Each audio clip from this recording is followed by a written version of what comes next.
episode of Surviving the Survivor, we bring you the best guests in all of true crime. Don't forget to subscribe and smash that like button. Here's your host, Emmy Award-winning broadcaster, Joel Waldman. What's up, STS Nation? Welcome to Surviving the Survivor. It is the show that brings you the very best guests in all of true crime on trending and infamous criminal cases, and today is the latter. We are going to be talking to a survivor of Ted Bundy, perhaps America's most notorious serial killer. We're going to be speaking to one of his survivors, Kathy Kleiner. Before we get there, it was between 1974 and 1978 that Ted Bundy terrorized the nation, killing at least 30 women, although there are a lot of profilers and criminologists who believe that number is much higher than 30.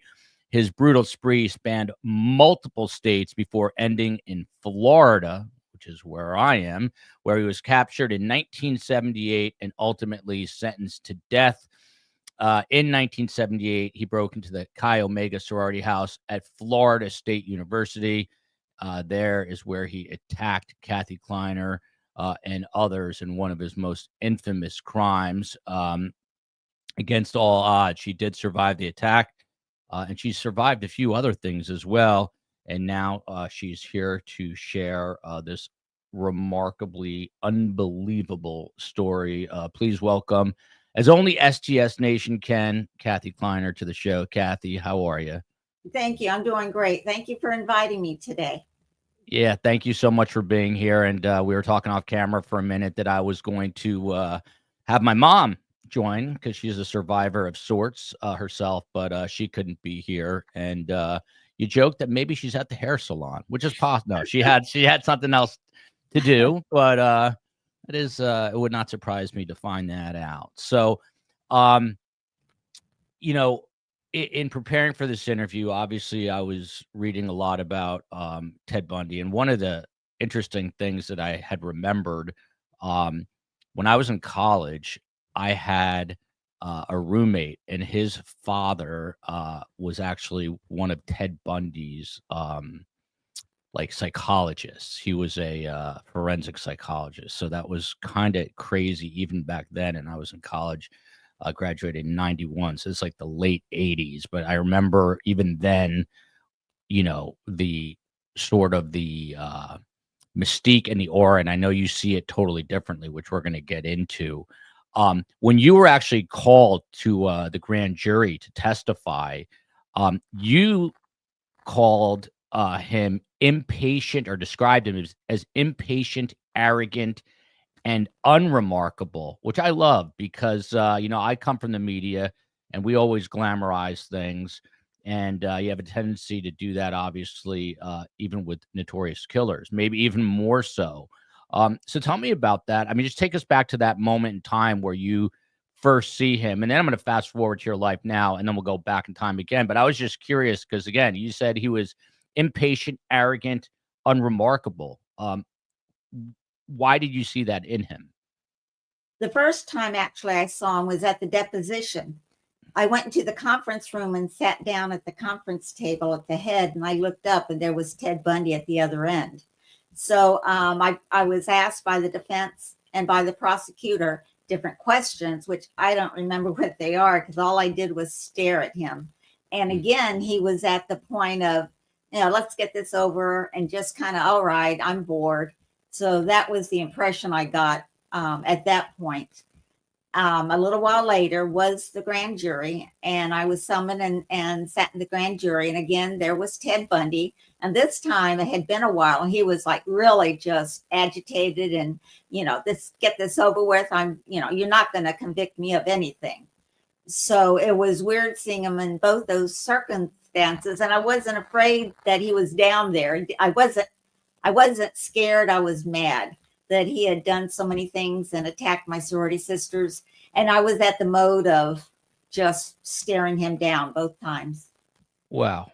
I was telling Kathy that we have probably the best community in all the YouTubes, not just in true crime, and we're very warm and welcoming. And I want to include STS Nation in this. So if you have questions for Kathy, we're going to go through some things, but definitely want to leave time for questions. You can put in the triple Q all in caps, and we'll get to you. So I notice obviously behind you A Light in the Dark. Now that is a book about your ordeal, your experience with one of America's most notorious serial killers, and it was published in October of 2023. But this happened to you in the late 70s, and I thought it was fascinating why you waited.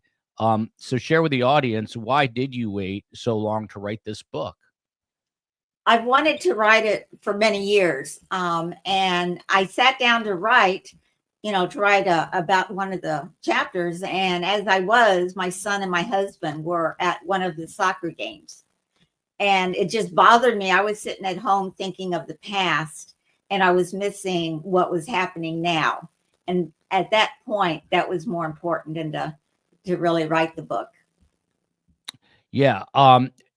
But I think one of the reasons you didn't want to write it, and correct me if I'm wrong here, was because you didn't want to sort of mire your child, your son, in this, right? Like you didn't want to bring back these memories. And this is, I don't want to compare and contrast, and I sort of have to, because I'm the son of a Holocaust survivor, and I just wrote a book about my mother.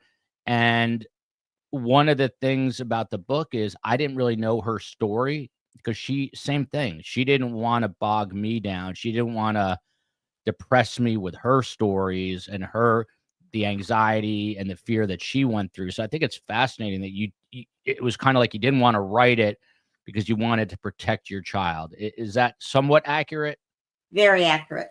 As he was growing up, he knew that mommy got hit in the face, and someone tried to kill me, and it was Bundy, and he didn't know who Bundy was, but he goes, Mom, you're normal. I mean, you made cookies and you invited the kids over for swimming. He goes, I had no clue how big it was. In 2019, Tori Telfer wrote her chapter of Rolling Stones and explains the whole story and tells about everything. And that's when my son read that article and called crying. And he goes, Mom, I had no idea you went through all that. And I'm like, you could have asked me over the years, but you didn't. So I wasn't going to make you sit down and hear my story. So that's how he actually learned everything. Yeah. And like you just said, his response was, wow, you were so normal, which is sort of what I say to my mother, even though my mother's not completely normal, but relatively normal.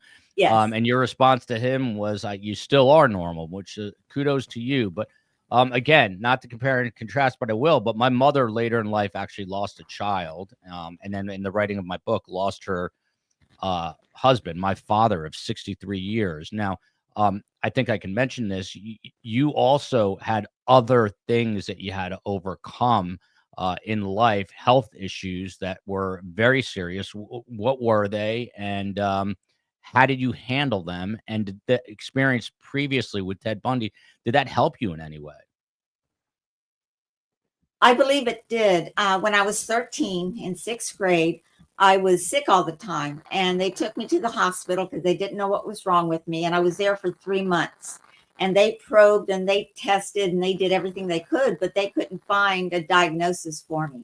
So after 3 months, they sent me home with my parents and said, just make her comfortable. She's dying, but we don't know why. And it turned out a doctor from Cuba talked to my parents and said, I think I know what's wrong with her. It is systemic lupus. So then she had experimental chemo that she wanted to try on me. So for that year, I was home. I lost all my hair. I was homebound, and I was sick and lonely. And I knew there's something better than that out there. So I wanted to get healthy to see my friends outside playing. So that was my focus, is to, get over this and get out there and play. So my mindset was not, oh, I'm dying of this thing. It was like, let's get healthy and let's go out and play. Yeah, that's hard to imagine. Scott here says, incredible. I've read the Bundy story. and just remarkable. Kathy had to face this evil predator on a night he was in full predator mode. Amazing that you lived to tell, which is really amazing. But the lupus wasn't the only thing. I think more recently you had another battle. What was that? I was diagnosed with stage 2 breast cancer. It was way back when I was 32 years old. I had a radical mastectomy, and again, I had chemo. And I was saying anything but chemo, God, please, because I had lost all my hair the first time, but I lost clumps of my hair.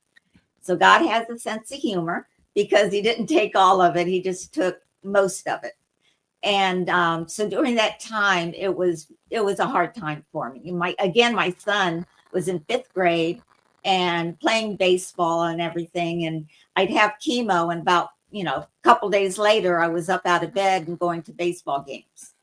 So that encouraged me then to want to live life and get over this thing I was having and move on. Yeah, that's amazing. Can I ask her first of all, what is your son's name and how old is he now? His name is Mike, and he's 42 years old. Wow, Kathy, you look about 42, so amazing. Thank And you. yeah, and can I ask you what he does? Is he out He there works. working? Yeah. Yes, he works in Naples, and his parents' family owns a millwork supply company. So Oh, he's very busy with building supplies and helping construction of new yeah. places. So let me ask you, like when he was growing up, because like in my house we had a picture of a nun, and I was a Jewish kid growing up in suburban New Jersey, and I just thought it was normal. Um, were there any? Did he know? I mean, I guess you told him bits and pieces. I know you said mommy was hit and Yeah. all this, but did he need? I mean, is that all he knew, or did he know a little bit more than you're kind of letting on? I guess. Well, we had a whole wall of family pictures from my great grandmother to Scott's parents, and he knew the whole story of her family. So he didn't question, and why isn't your picture up there or anything? It was just delightful for me to show him show him a photo and say, who this is? It's your grandmother. So that's the way we handled it. We just enjoyed the past in our family. Mhm. A lot of times, people who go through what you went through, find God or become more spiritual. Was that your case? Did you become more religious or more spiritual, or believe that maybe a higher power had helped to save you that day?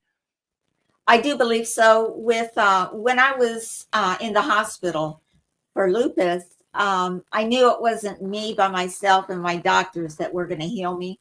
I needed help, and so I did turn to religious feelings that God was going to take care of me, and I just needed to take care of the rest in the healing part. Mm.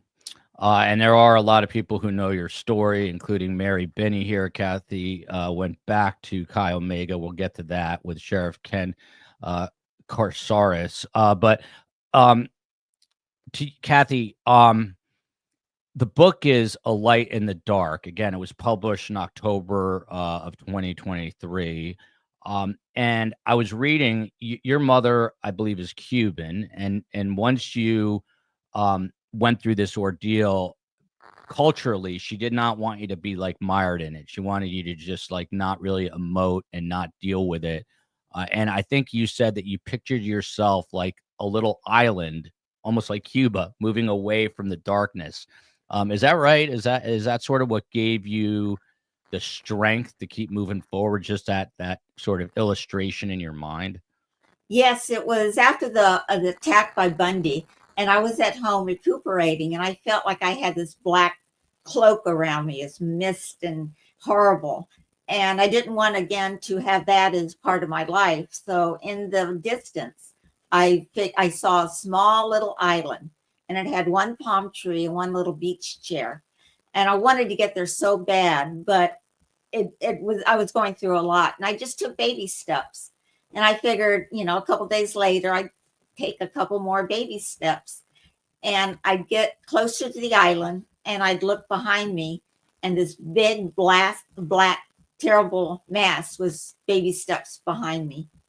By the time I reached my island, I sat down, I put my toes in the sand, and I lifted my head, looked up, and the blue sea was beautiful with the light, the sun shining on it. And that black mass was completely gone. I had walked away from it.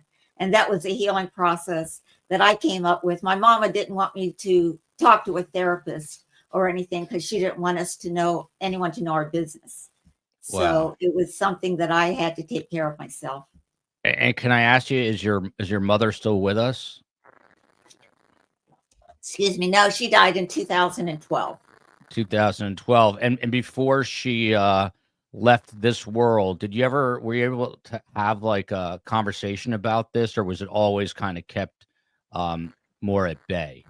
Yeah, it was kept quiet. I mean, I would have spoken with her and I wanted to, but I didn't want to bring up any angst that she was feeling for any reason. If she felt she could have done something better, it wasn't important for me to talk to her for myself, but I was there if she needed to know something.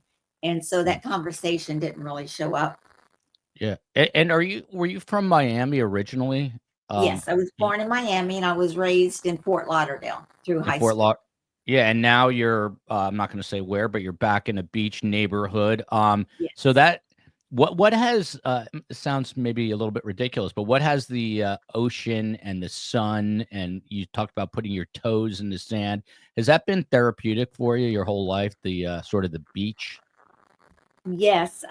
Over the years, my husband and I have had a couple of sailboats, and it was just amazing how wonderful the sailboat just relaxes you and takes you to a place where you want to be, both physically and mentally. So I find that very soothing. And actually, we're looking to go on a 3 or 4 week sail at the beginning of next month to go down through Florida Keys and out and about. So we're excited about that. But things like that, I look forward to, and it makes life great to have something that we want to do. Yeah, that's amazing. So we're looking at a photo here of a young Kathy Kleiner and a Christmas tree. Do you recall these photos? The one on the right, especially. Do you know where that's taken? The year roughly. That was in 1979, Mhm. and I had been married less than a year. I married after 6 months after Yeah. I was attacked, and we hardly knew each other. So it was just something everyone thought I needed to be married to be taken care of. But that was back in 79 at my little apartment. And the photo on the left is actually me in high school. I had Wow. lost all my hair in sixth grade and seventh. So this is as far as my hair grew back at that point. Yeah. By the way, everyone's commenting about what amazing hair you have today. So That's just goes to show my you. name. Yeah, exactly. Mary Binney here with a question from STS Nation. She wants to know, Kathy, how's the search going in terms of finding other victims? Is that something that you're pursuing or pursue or interested in pursuing? I am interested in knowing who the other women were that he attacked and killed and mutilated. But I don't think we will know because he only knows the locations where he dumped the bodies and went back and did things to the bodies after they were dead. And just before his execution, he had given this name of 30 women. He goes, I can give you the names of twice as many and where they are if you don't kill me. And of course, the execution day came and went. So we don't know all his victims. But in my book, I do talk about the 30 victims that we know he did kill. And I gave them a name and I gave them what they wanted to do and what their life dream was. And I made them people, I made them personable instead of just their name with a comma and our names next to it in a paragraph. Wow. And there are other survivors. Or do you speak with those people, with those women? Not so much. I did over the years, and I think we've all been doing our own thing. And I would love to have talked to someone or them or whomever, but I wasn't out there pursuing it too much. A couple times I'd reach out with letters or such, and we didn't get back with each other. So I was Mhm. fine. I know, their lives are different. Many of them are handling in their own way, which is different than the way I do it. So I hope they're great and fine. And, it'd be good to talk to them sometime.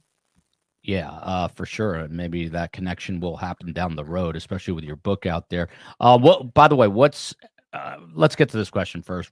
Since you mentioned it about the execution and Ted Bundy was executed for the crimes he committed in Florida, do you remember your emotions on the day that he was executed? Yes, I do. At midnight, the prosecutor called and said this was going to happen. He had gotten 10 years of stays before the night that he was killed. So they told me around 5 that they were killing him, and that, just to let me know there were no more stays.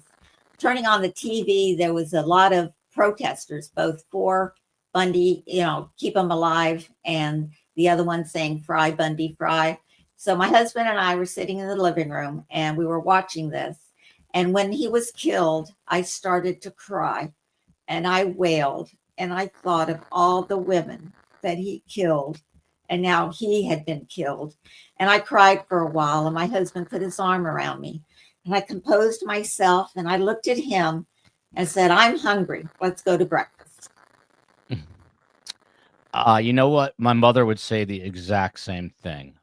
She would it would be something simple like that, like let's go get a bite to eat. And look at that. By the way, look at this. Nikki Cuds, a friend of mine, friend of the show. How do you remain such a positive attitude? Reminds me of Carm. How do you stay so positive? If I was to meet you inside a Target or something or a Walmart, and I met you the way, most people, you popped up on my screen and you were full of life, cheerful, happy. How are you able to be this way after having been what you've been through? I'm a happy person. My husband and I are retired and we do lots of things, and it's a new day every day and something new to do or someone new to talk to. And I'm just a positive person. And I have those things in my background and they'll always be with me, but I don't dwell on them. I don't go back and think about them, dark and heavy. So every day is a new day, and I'm glad to see what might happen. Yeah. Mary Kolovich is in the chat. And please forgive me, Mary, because I'm not sure if she's a victim, and you might know, Kathy, but she says, "You're welcome to reach out to me. I did not suffer your pain, but I know it was only divine intervention that saved our lives."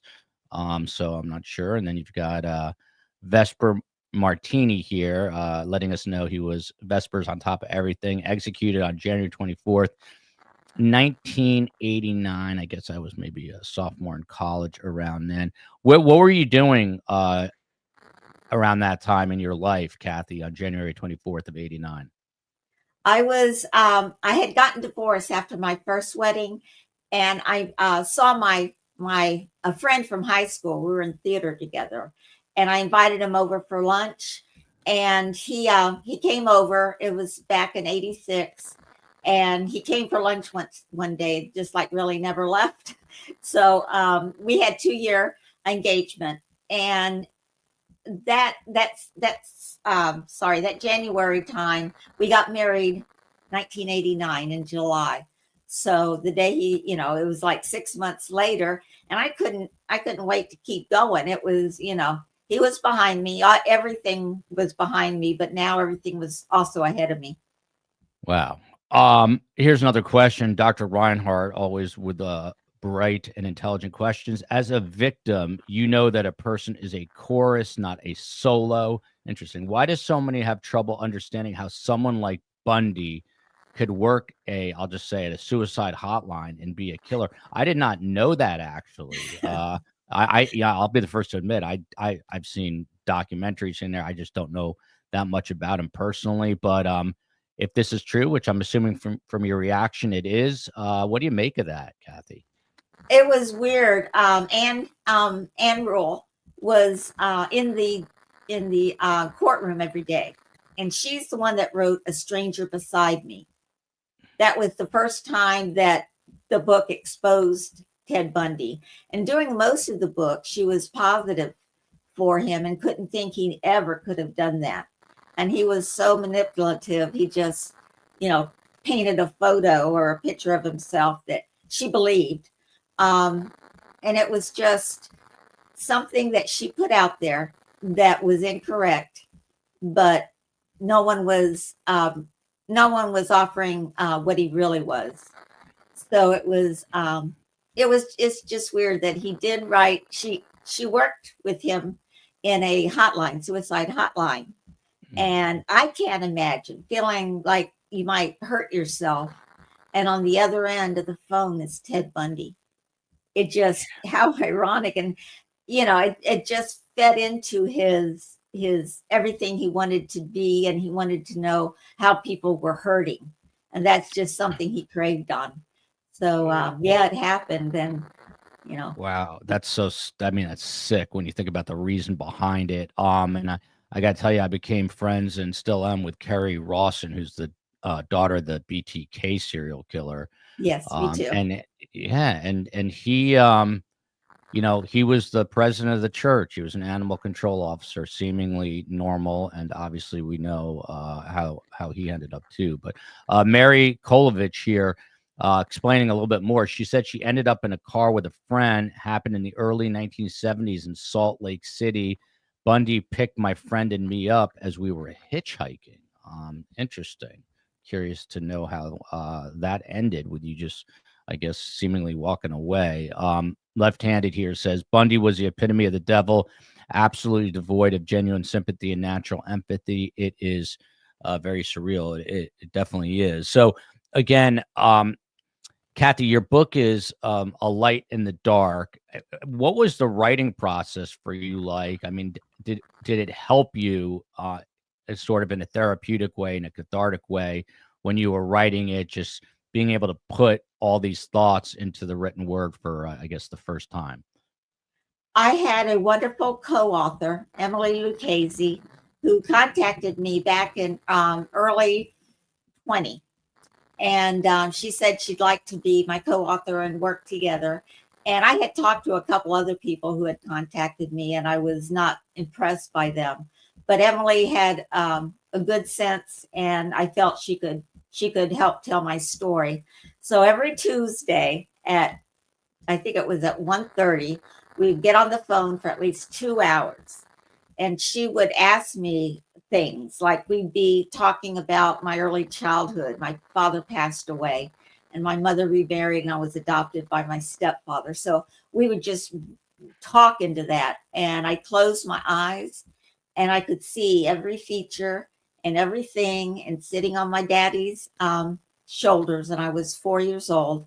And just things like that, I closed my eyes and remember. And that was happy things. And then during the course of the book, we got into a lot of heavy stuff. And again, I would sit there, close my eyes, and mentally walk through everything I could feel at that time. And yes, it was a roller coaster of love and emotions and distaste, anything I talked about Bundy, but it was very therapeutic, as it is to talk now. I find that talking and telling my story helps to heal me. And each time I do, I get a little bit more out of me, and it's a good thing. Wow, that's amazing. Back to a couple more photos. Do you remember these? Obviously, you on the left there, I think you're either looking or drawing or writing something, and then you got that cute little puppy on the Yes, right. We are a very dog-friendly, pet-friendly show, so very everyone's gonna good. like that. Yeah, The but one on the left is actually a freshman in my dormitory. So that's where that one came from. And wow. the other one was in 1986 and 89. That was our puppy. It was a Rottweiler. Her name was Roxanne. And we got her, and my son loved her to death. So we grew up with her. At least 10 or 11 years she stayed with us until she passed. But she was a great dog, wonderful dog. Yeah. So let's move forward instead of back, and then we'll go backward. Because this is about moving forward. So, you had like a full career, I understand. What you do once you got yourself back? Kind of, you got your sea legs back about you, and you're sturdy once again. You started working. You got remarried. I believe the person you're married to, you've been married to for many years, and he was a neuroscientist. So, Tell us about life after all this, and once you married a second time. One of the things I did after my quiet island is I had my mouth wired shut for 9 weeks because of my injuries. Actually, I still don't have any feeling in my cheek, and my lip is numb. So that's something will stay. But I was beginning to be afraid of men, and I was out in the world and thinking, this isn't going to be those photos. This isn't going to be me. So I went to where I thought I could see the most men at the quickest amount of time, and that was a lumber yard. And my mom was so upset. I worked at a lumber yard in Miami, and it was great. It was a great place. I saw a lot of men I didn't know, and I was at the cash register. And every now and then, one would, freak me out a little bit, and I'd slide under the register, and I'd stand up and go, "Hey, why be afraid of him? This isn't going to be me. I'm not, going to live like that." So I stood up, I put myself together, and I learned one thing, and that there's a lot of cute construction workers out there that go to lumber yards. So that was one thing I did to help myself to be better. And when I met my husband again, like I said, we knew each other from high school. We were in theater for 4 years. And he was like someone I already knew and someone that we were friends already. So it was a good time to get together. And we were together, like I said, as soon as we met, it was a good thing to be together. But he has helped me a lot, keeping me steady when I do get weak. He is there for me. He's my rock. As he was a professor for like 30 years, and he last taught at LSU in New Orleans. He was at the medical center. It was great. But while he was teaching, I was working. I worked for 18 years at an art gallery on Rural Street in New Orleans, downtown in the Quarter. And that was great. I got to know the artist and the art, and I took care of handling, getting their work in and consignment. So it was great. I loved it until we retired. Yeah. Look at this. Kathy doing exposure therapy without knowing it by going to the lumber yard. And I think that's true. And Canine Catherine here, friend of ours in Maui. And a special shout out to Nancy B out there. Amazing self therapy. And people like Robin Ray kind of remembering her own spouse through these stories. So you're helping people in different ways, Kathy, I think, without even realizing it. Tell us about this picture here. I mean, this is obviously Chi Omega. Looks like it says 1976. Are you in here? I assume you're in here in the Yes, I'm photo. down in the far right on the bottom, sitting down. Oh, yeah. With the curly my little fro. Yeah. So I mean, obviously prior to what happened here, I mean, in this photo, what was the sorority experience like for you? What was it like? And by the way, our biggest story that we cover at Surviving the Survivors, the Dan Markel murder. He was an FSU law professor murdered by his own family, his ex-wife's family, and the matriarch in a murder for hire plot. Wow. And happened at FSU. So yeah, this is kind of like a full circle moment for the people who watch the show regularly. But what was sorority life like for you? Obviously pre attack. It was great. I rushed the Chi Omega sorority house, and that's my pledge class that we got together. And during Rush, Chi Omega asked me to join them, and they were my first choice for joining a sorority. And they were great. All the girls were fun. And, we just got together. We sang the songs. We learned the bylaws of the sorority. But the older girls in there were very kind to us. And we had fun together. We do community service, and I would sit in their rooms and we do our nails, and it was just a good time. And as a freshman, I lived in the dormitory, and Mama and Dad thought it was not safe for me to live there, that I should move into the sorority house where there was security and a house mother to keep track of everyone. So I moved in fall of 77 into the sorority house, and mom and dad thought they were doing so good for me to keep me safe. And I'm sure the angst they must have felt putting me in that house for what to happen to me, not 9 months later. Mhm. And we're going to get into that in just a moment. Another question here from Dr. Reinhardt. Kathy, part of me thinks we should forget Ted Bundy's name forever and stop bringing him up.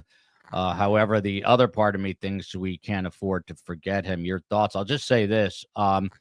In the Jewish religion, when someone says Adolf Hitler's name, they say a Hebrew expression, Yamach Shmo, which means may his name be erased in Hebrew. May his name be erased. So curious what you think of, does Ted Bundy, do we need to memorialize him just so we understand the brutality of serial killers, or should he be completely forgotten, in your opinion? May he be erased. I think his story needs to be told so that other people know what he was and what he did.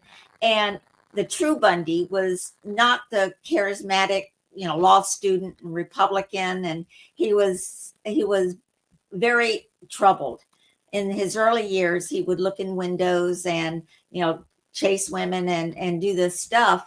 That was the real Bundy, until it got worse and worse, until he dove into the terrible darkness of murder.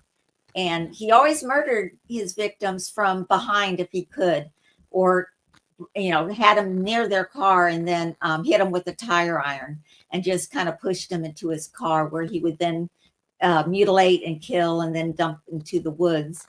But he is brought to light and shown in movies, which I have seen all the movies and books, but he is brought to light and made a character that needs, charming character, because that's what he wanted us to see. And the more the book tells, we all know that he killed, but to tell the story of him in a good light, well, the movie companies are making money off these movies, and the documentaries and the book, the authors are making money off of this. So they are keeping that image alive of what they say he was. And the true story of what he was isn't told enough, that we know what he really was, but during the day he was something else. Yeah, I mean, what do you think? I saw some comments about in this chat about Scott Peterson, who's convicted of killing his wife Lacey, and some other guys who women find maybe attractive, and these women who, the Menendez brothers get married in prison. What do you think of this sort of idolatry of killers and murderers, and this attraction that some women have? What would you say to them who literally write to these people? I think when you think about it, the people who write to prisoners don't have much of a life that they're living. And so they contact the prisoners, they're bad boys. Most women out there who, want a little thrill, like the bad boys. And so they write to him knowing that they'll never be hurt by their bad boy. He'll never come out. They can be honest with them and tell them their stories. And, most of the time the prisoner doesn't really care, but the women think that he does, and that, they're really into knowing the women and everything. And they could care less. They're just another thing to do instead of, reading another book. So, and I think that the draw of the women is to just be recognized and have a boyfriend in prison that did terrible things, but won't get out and hurt her. Yeah. So I'm just sitting here, a lot of times my wife or I will, have to get something for the kids, and you make kind of a late night run to a CVS or a Walgreens, and you're from Miami, and there's certain parts of Miami that are absolutely beautiful, and certain parts that are a little less beautiful. Thinking about a Walgreens on Biscayne, I won't call it out specifically. I don't know the store. I would be like store 1482, but I don't know the store numbers. But my question is, if you have to, life is life. So let's say you're running out to the store, later at night, you're by yourself, your husband's not with you, your son's not around. Do you ever have that moment, kind of like a PTSD moment, or just a fearful moment where you kind of freeze for a second, or is that totally subsided? It really doesn't happen. I'm very aware of my surroundings and who's around me and who's in a car just sitting there. As I get out of my car, I kind of do a scan. So I see and who's parked behind me or in the parking lot. So I just do mentally a scan so that I'm okay to go into the store. And I do the same thing when I leave. I just kind of stand at the door and do a scan to make sure everything's where it's supposed to be and no one's hanging out by my car. So I think that way I give myself enough power to not be afraid and have a moment of fear just to do something. Yeah, these are, by the way, these are great questions and ones I would never think of, but this is a mother's intuition here from IGG Rocks.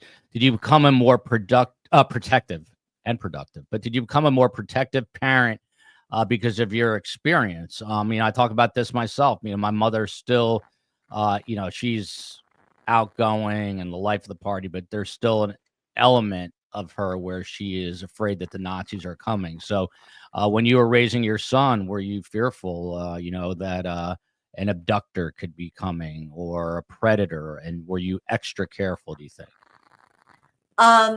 That's a good question. I was careful for him. I told him how to be safe, and what to do, but he was always taking care of me. He was looking out for me. And if I go jogging around the neighborhood, he'd be on his bicycle behind me. This your son? This is your son? Yes, in high school. Wow. So he was always more protective of me, I think, than I worried about him. So I thought it was cute. And one time this guy pulled up in a van and kind of walked next to me, which made me feel very uncomfortable. And Mike rode up next to me on the bike saying, yeah, you can go ahead. We're just going to walk along here. And the guy left. So, and I didn't even know he was following me. He goes, yeah, I do that a lot. Yeah. I just hope Carm's not watching now, because she'll be like, how come you don't look out for me more? That's what she's going to say. But Dot Tie here. This is actually an interesting comment, and I would love for you to provide a public service announcement here, Kathy.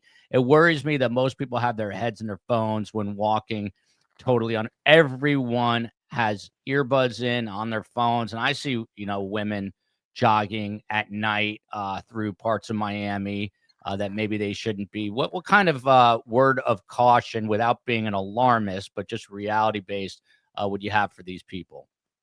That really disturbs me, the way they do just look in their phones and walk. And you never know who's behind you or who's coming from the side. And I don't know how to make them more aware than to tell them don't walk with your head in the phone, because they're going to do it anyway. But, just kind of every now and then look around you and, take a look out and see. Sometimes when I lived in New Orleans, I would work at the gallery and I'd have to park pretty far away to work. And sometimes I would feel uncomfortable walking and someone, around me. And there's a couple times people were walking behind me and I was not feeling well about it. So I turned around, I put my back against the wall and I watched them cross with my eyes as they walked by me. So I didn't want to feel like a victim. I just wanted to have the power that I knew they were back there.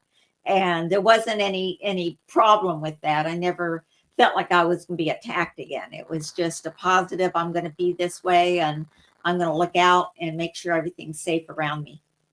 Very, very important. And I'm glad that you're right. We have a lot of law enforcement on the show, and they always are preaching situational awareness. All those guys always sit, and I do that now with my family, but they always sit with their, facing the door, looking at who's coming, who's going, and they know all the exit signs and all that. So I think most people probably jump right into it with Kathy, and I didn't want to do that because she has a whole other life, just like my mom, and it's not just all about Ted Bundy, but obviously that's also a big part of her life. So this all happened while you were at FSU. You were a second year student, I think, at FSU. You were living, as we said, in Chi Omega.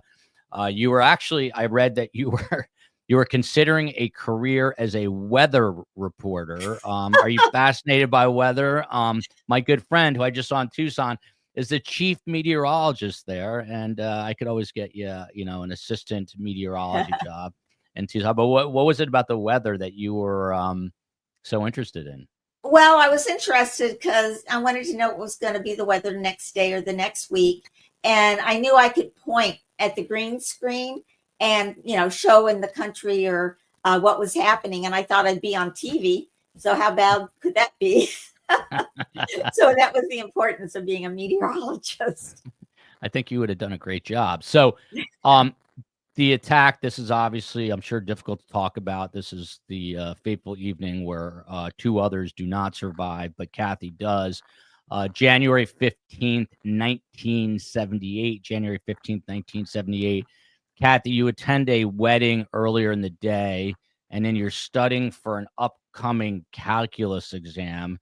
You have a roommate, Karen Chandler. Walk us through that day, January 15th of 78. Well, January 14th is when I was a Saturday, and that's when I went to the wedding and went home early and studied, and then went to bed around 11:30 that night. My roommate and I turned off the lights to go to bed. And it was about 3 o'clock in the morning. Someone came through the back door. They saw sorority sisters going through the back door, and it didn't lock completely.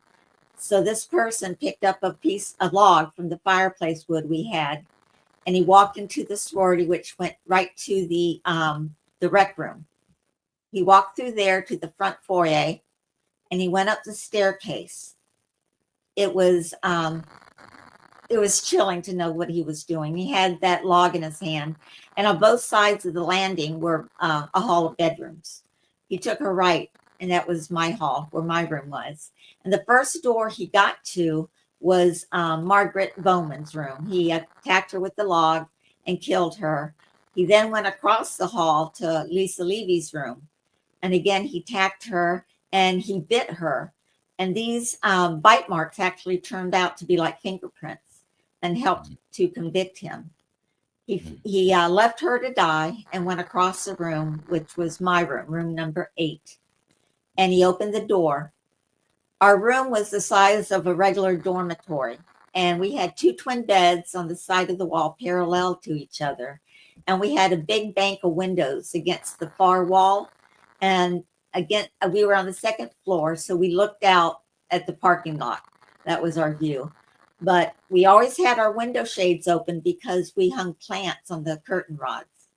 So that night, around 3 a.m, I heard the door swish open, and it was the door that was rubbing the carpet on the floor. And I heard that, and I woke up a little bit. It wasn't enough to startle me, but between our twin beds, we had a little foot locker, a small locker where we had books and stuff.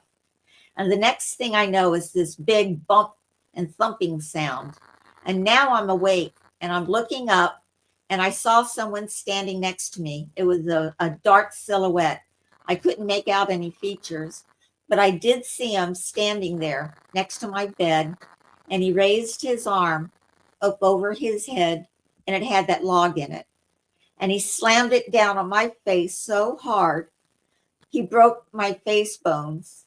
My jaw was broken in 3 places. My cheek was sliced open, and my tongue was almost bit off. And I'm laying there, and at first it felt like a thud. It didn't hurt, but within seconds later, it was every needle and knife you could think of going through my face. He heard my roommate starting to stir, so he went and thumped on that footlocker again, and he attacked her with the same club that he had attacked me with. And she immediately went unconscious and became quiet. He saw me that I wasn't dead, and Ted Bundy never left his victims alive. So he came back over to my bed, and he raised his arm up again over his head with that same log he had killed Lisa and Margaret with. And he went to throw it down on my face, but just then a light shone up in our room. It was bright, and it filled our whole room up. And I could see him kind of antsy, kind of squirrel-like, just not knowing what to do, not knowing what that light was. And it was a car in the parking lot that was dropping off a sorority sister from a date at 3 o'clock in the morning. And the light was bright, and I'm in a little ball, in the smallest little ball I could make, because I figured if he couldn't see me, he wouldn't kill me.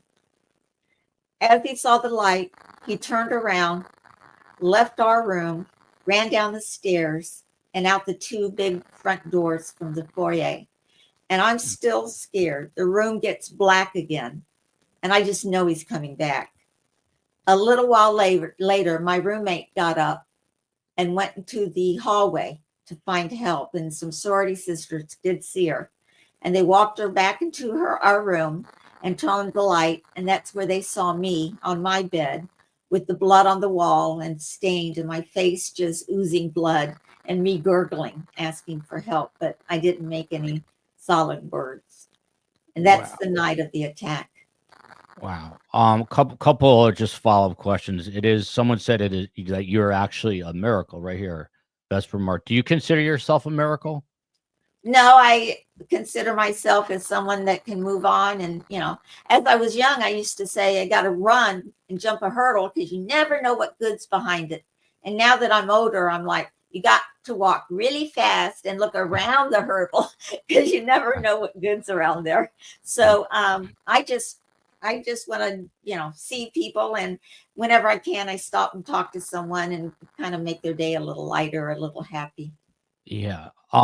So let me ask you, it sounds like you were in a deep sleep. You go to bed early that night, but Margaret Bowman and Lisa Levy aren't as lucky as you. They are in a separate room, and they are beaten with that same piece of wood. And then they're strangled. And again, you mentioned it, but Lisa Levy, she's sexually assaulted by him, and he leaves bite marks, which is just sickening, sickening thought. Um, you know, the problem with TV is it's literally one dimensional. You were there in 3D. What were you hearing? Screams? When he walks in and you see his silhouette, was he saying anything? Could you see his eyes? Was he moving in a weird way? Was he hyperventilating? Was he calm? Kind of give us a sense of what it was physically like in that room, three-dimensionally. When he went into Margaret's room and attacked her, I don't know if she had time to scream. And my bed and her bed were against the same wall, and I didn't hear anything. When he went to Lisa's room, he hit her immediately, and I didn't hear her scream. She didn't have a chance to scream. When he came into our room, I was scared, and he was standing there, and I couldn't make out any figures. I didn't have my glasses on, so I'm sorry, didn't have my glasses on, so all I could see was this black mass. And no, he didn't say anything. He just went in. I don't remember him breathing hard or anything. He just came and attacked us like he knew what he was doing and that he had done it before. And it wasn't so much as an attack for sexual pleasure, because that's not what it was about for him.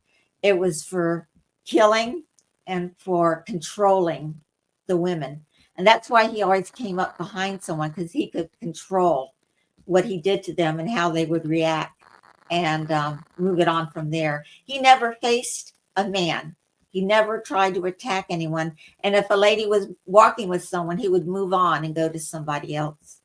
So, the only time I remember a sensation was when that light shone up in our room. And that's when I saw him kind of squirrely, just kind of not knowing what to do. And that's when he ran outside and left. Yeah, and some people might say that light was divine intervention. Did you ever find out, was that person ever called as a witness? Did they have any idea? Do you know? I assume it was a car light, like the headlights. You said you were facing a parking lot. Did you ever find out who that was that basically helped save your life? I don't know the guy that was driving the car, but Nita Neary was the sorority sister he was bringing home. And when Bundy was running down the stairs, she was coming around the corner and had half a view of him. So was able to do a sketch. And she was testifying in the courtroom. She was her testimony became important because she was the only one that really saw him leave the building. What was it, when the air sort of cleared, what was it like? You were taken to the hospital. You had literally your face smashed, as you said, with a log. Your jaw was broken in 3 places. Your cheek was ripped open. You nearly severed your tongue from the brute force of all that. But once, you were taken to the hospital. What was it like, I guess, in the immediate days afterwards, in terms of the fear, not only at the sorority, but just in Tallahassee? And there was a fear nationwide, but what was it like at the epicenter for you in those first few days? First, I remember after the attack and the paramedics coming, they put me on a stretcher and took me down those beautiful wooden staircase. And when we got to the door, it was freezing outside and misty and raining. And they had that little silver blanket on me. And I was scared to death. I didn't know what to do. I had no clue what happened. And as they walked me down the stairway to the sidewalk, I saw the cars, the blinking of the police cars and the fire truck and the ambulance and all these swirling sights. And then I heard the radio squawking from the police officers and people talking. And I turned to the side and I thought I was at a carnival. In my mind, all these noises made a carnival. And I was at the Midway and I could see the Ferris wheel, and the talking were the guys with the balloons and to play, a game. And then it seemed like that lasts forever, but it was seconds. And then when I was taken to Tallahassee Memorial Hospital is where they tended to my wounds. And I was in the hospital for a week. After that, I was sent home to Miami to recuperate. I've been told what was the feeling on campus by different people who stayed there. But personally, I didn't have the experience of knowing that fear they must have been going through, not knowing who had done this. And I understand the guys walked, even one girl or 5 girls, they would always walk with them to take them anywhere they wanted to go. We're back to this, and let me see if I can get that up. Who are we looking at here, Kathy? On the right is Margaret Bowman. She was beautiful, just a fun girl, was very patient with the pledges, and just a beautiful woman. And on the left is Lisa Levy. She was such a cool chick. She was athletic, and she's one of the rooms we'd always go into and do our toenails and our manicures. And she was just a fun sister to hang with. But they were both beautiful in their own way. Yeah, it's like, beyond devastating when you think that these lives should have continued on, and what this guy took from the world. So, as they say, may his name be erased. A couple of questions in the chat that I didn't get to bring up, but I'm going to ask you. Someone's asked if you, to this day, if you have any trouble sleeping, because that's obviously a traumatic time. You woke up to this. So how is your sleep? Are you able to get a good night's rest? I am. I don't have nightmares. I sleep well. I'm not going to think of what could happen next. I'm just like, what will be good that happens next. And in the beginning, when my mouth was wired shut in Miami for 9 weeks, I would wake up thinking I was eating a hot dog or popcorn. And I would have spasms in my cheeks and my jaw because I was trying to open it. But those were hard times to sleep during that. But it was because I was wired shut and had issues. But I don't have any problems now. After I got divorced from my first husband, I did have a big bat under my bed.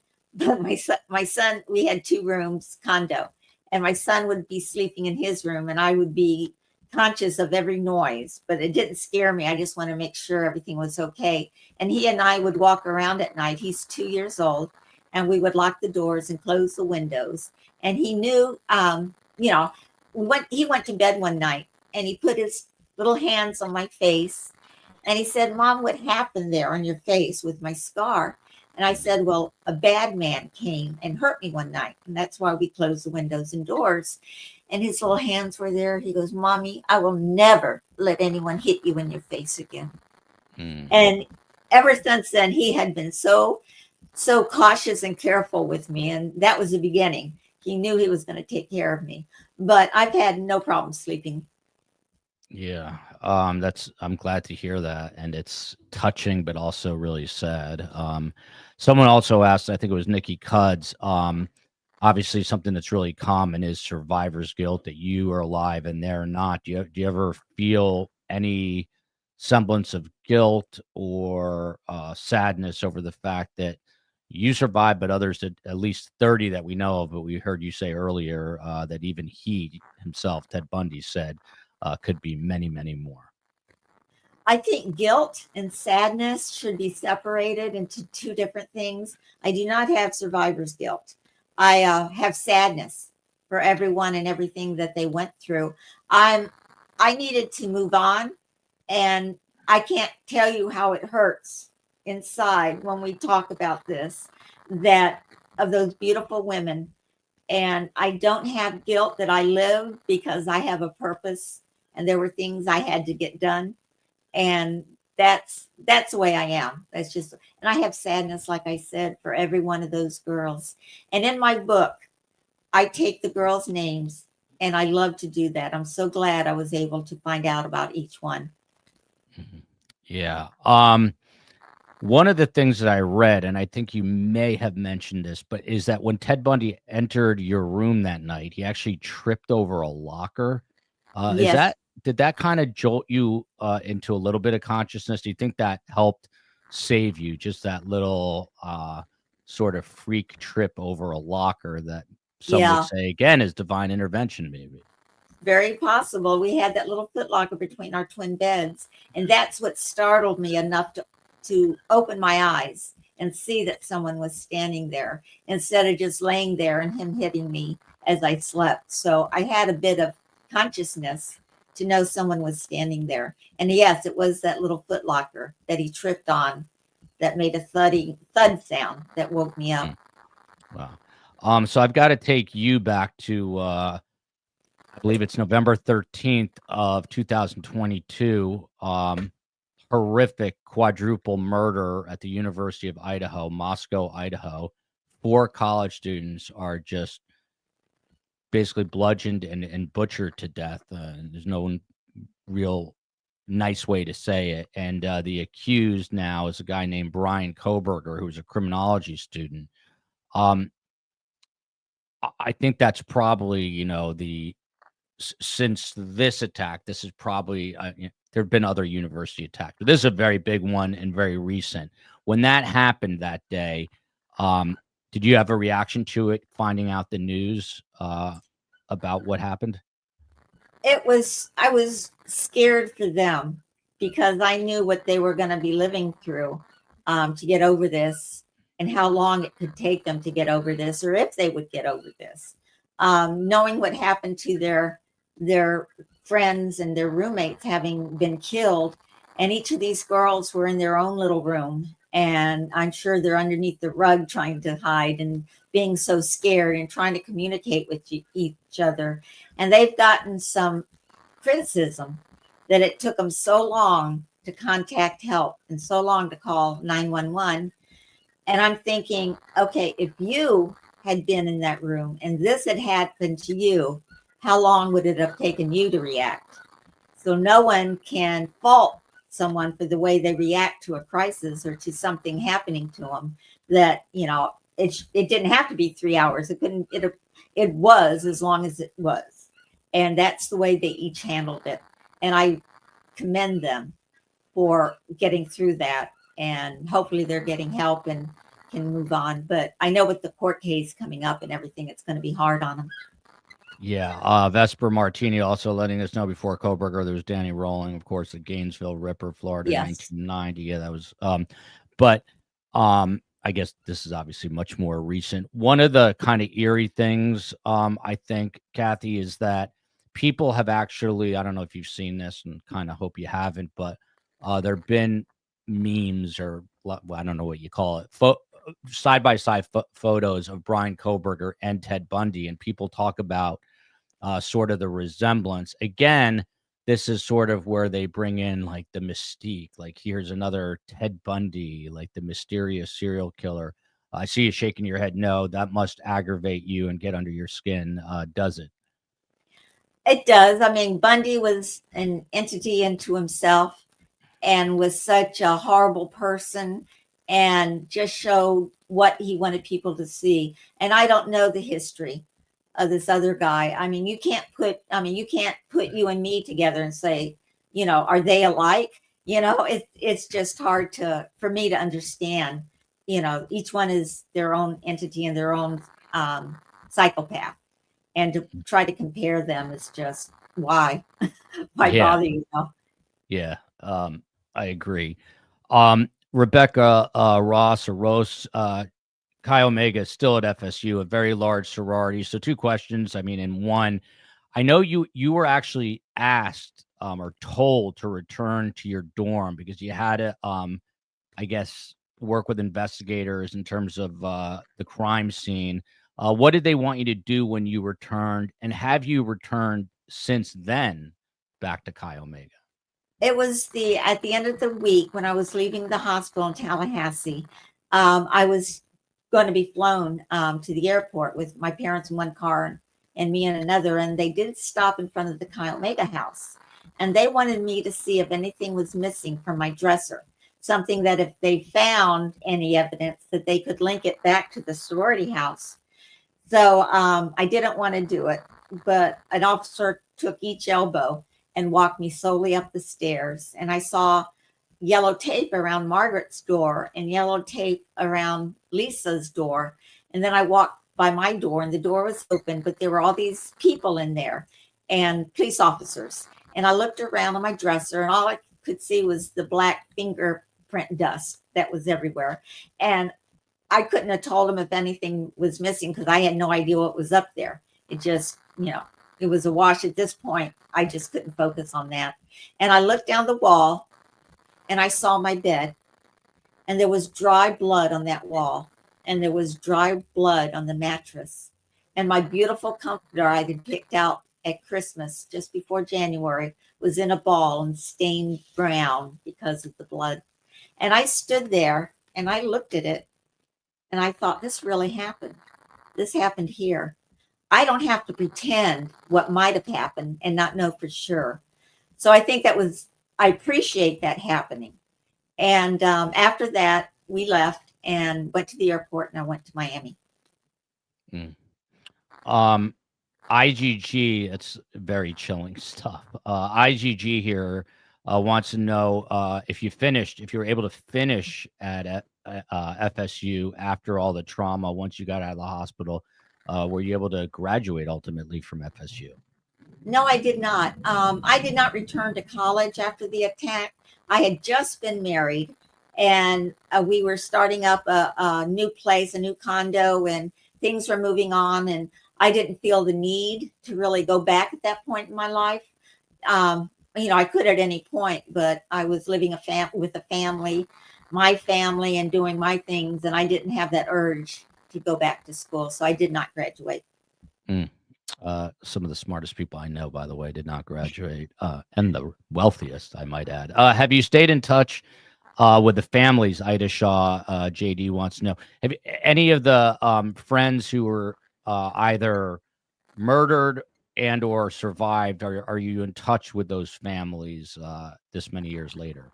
Unfortunately, I'm not. I know most of them are in Tallahassee, and they, the ones that were affected by this do keep in touch, and they have a connection and a network going on. And being sent home to Miami and recuperating for so many months, I was kind of out of the loop. But I tried to call a couple times during those years, and I never got a return call. But I figured that there were 20 and 21-year-old women. They were told not to talk to me because I was bad publicity for Chi-O. But the other girls, actually my roommate, did go back and continue and get her degree. But I was kind of isolated, but the phone, puts you back together. So I can't give an excuse why, other than the girls wanted to move on in their life, and we were a bad memory. Yeah. Um, just kind of coming full circle because we talked about this. I think Zac Efron, who's got super ripped abs and is handsome, I think played Ted Bundy in a movie. So all about the kind of the glamorizing of these serial killers. But he's often referred to as attractive and charming. If you were, just say you're walking down the street and you heard two women talking about this, and that those are the adjectives that they used, attractive and charming. What's your message about those two words in relation to a person like Ted Bundy? Well, knowing Ted, I don't think he was attractive. They can make him look like that, and to go back, the the stars or the actors who played Ted Bundy in the movies, and for Mark Harmon, for the longest time, I couldn't look at him and not think of Bundy. But all these actors were going to get paid to do this story and to do that movie. So to think that that person was really like Ted Bundy, it wasn't. It was a story, and he was going to get paid a lot of money. So to have that, comparison, but like I said, I don't think he was charming, and I think he was very sick individual. Yeah. Now I know you were there, I think, for the grand jury convening on this, but did you also testify at the actual trial in Florida? Yes, I was subpoenaed, and it was in Miami, and it was in Uh-huh. 1979 in the summer, and I knew what was going on. I didn't know the whole story about Ted Bundy. After the attack, they said, "Did you know him?" I'm like, no, I was a sophomore in college, and I was going to frat parties. I wasn't really listening to the national news and what was going on the West Coast. That seemed so far away. Right. So it wasn't that I was afraid again to testify, but I picked out my brightest red dress and my white sandals, and I walked through to get to the witness stand, and I sat there, and I was sworn in, and I answered the questions that were asked of me, and to the best of my knowledge and for what I could remember. And then the defense attorneys came to my side and asked me questions, which were like, did you know this man? Did you ever go dancing with this man? Things like that. Did you wear provocative clothing? Making it sound like I asked for this to happen. And I got mad. I don't remember a lot of their other questions, except the last one, were they saying, is this the man you allegedly saw in your room that night that attacked you? And I had to take a deep breath and hold back the tears, because I couldn't say, yes, this is the man that did it. And I wanted to so bad. I wanted to help convict him, but I couldn't. And that bothers me still. Because you saw a shadow that night. Yes, Is that what? I did not see his face, and I couldn't identify him clearly. Wow.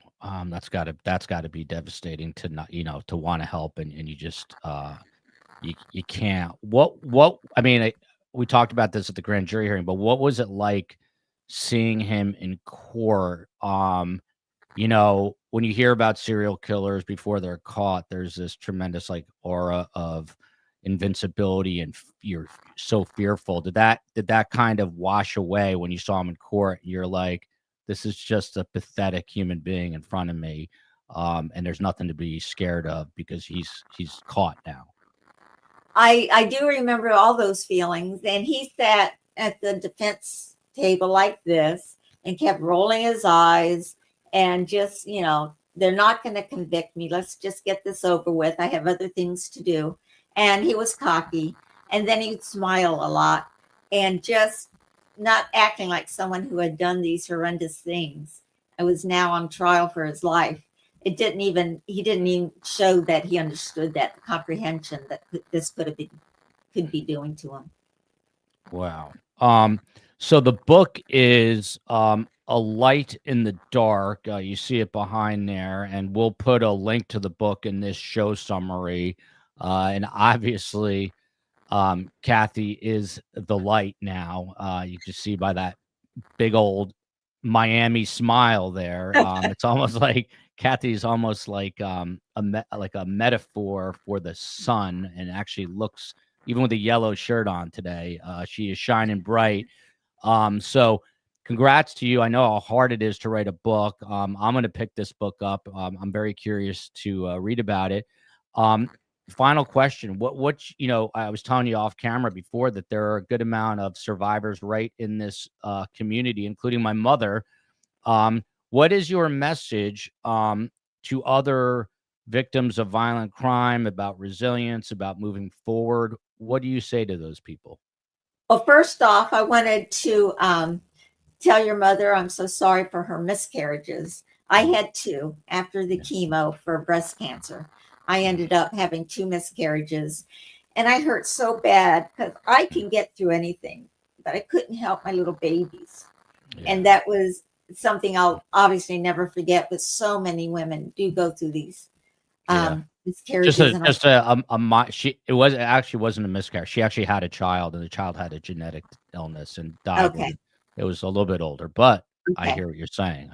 And my heart goes out to all those women.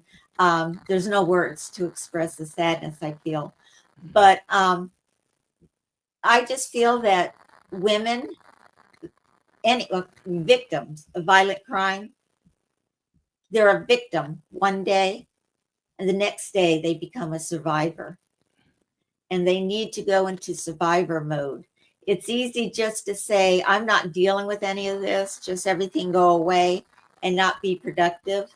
And it's also hard to be productive. So I think they have to find something that they look forward to, their little island, just make something calming that they want to get to and work past what they're going through. It's not easy. It's going to be horrible. It's going to be hard mentally and physically, whatever they've gone through. It's work to get out of it. But it's so important that they do. They need to know it wasn't their fault. Whomever did this to them, they don't have to feel guilt because something happened to them without there being a fault on it. And they just need to not lock themselves up, to open up to a circle of friends. And your friends the circle may become smaller because they don't know how to help you. And by not being around you is the way they can't, that's the way they are getting through it. So find your circle of friends and just lean on them and ask them to, let's just go for a walk around the block. I think that's all I can handle. Or I can walk me to the mailbox. That's all I can handle. So, go out and put the sun on your face, and every day just find a little thing to be happy about. And victims don't need to hear, aren't you over it yet?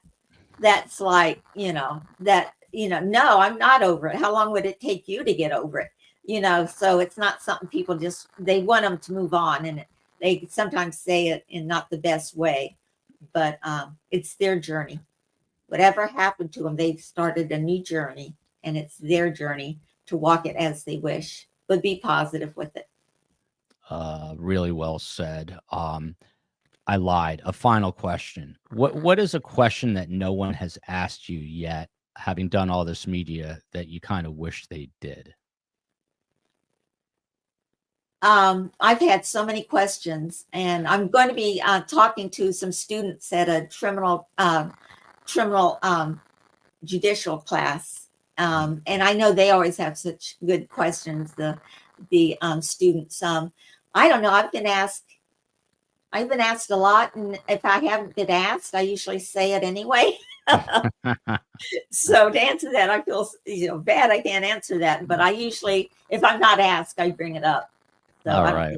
Well, I just wanted to put it out there in case there was a question, but it was really amazing to meet you. An amazing story of inspiration. The book is A Light in the Dark, came out in 2023. And you heard why all these years she didn't want it to impact her own son, who is now in his 40s and doing very well, even though Kathy looks like she's in her 40s.